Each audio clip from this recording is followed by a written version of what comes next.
بسم الله الرحمن الرحيم. لا أقسم بيوم القيامة ولا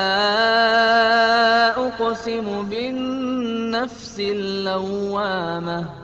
أيحسب الإنسان أن لن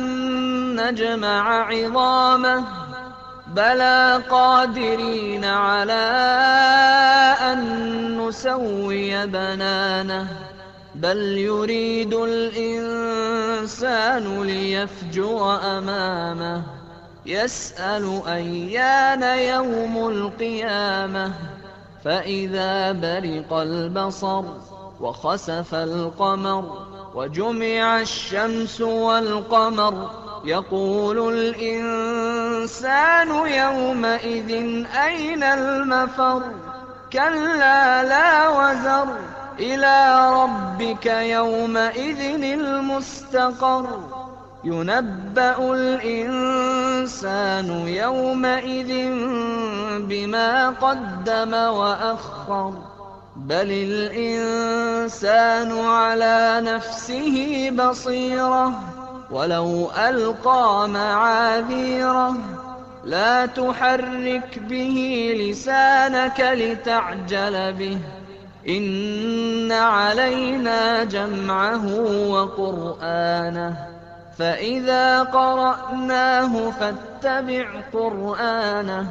ثم إن علينا بيانه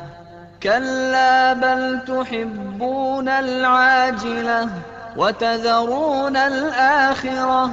وجوه يومئذ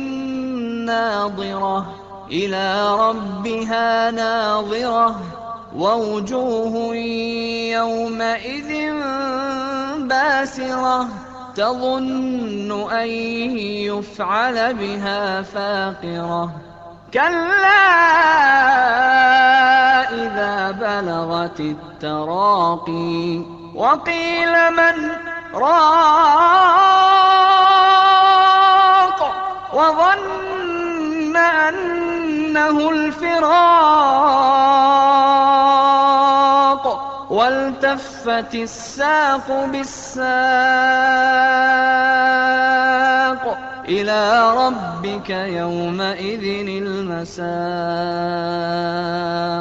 فلا صدق ولا صلى ولكن كذب وتولى ثم ذهب إلى أهله يتمطى أولى لك فأولى ثم أولى لك فأولى أيحسب الإنسان أن يترك سدى ألم يك نطفة من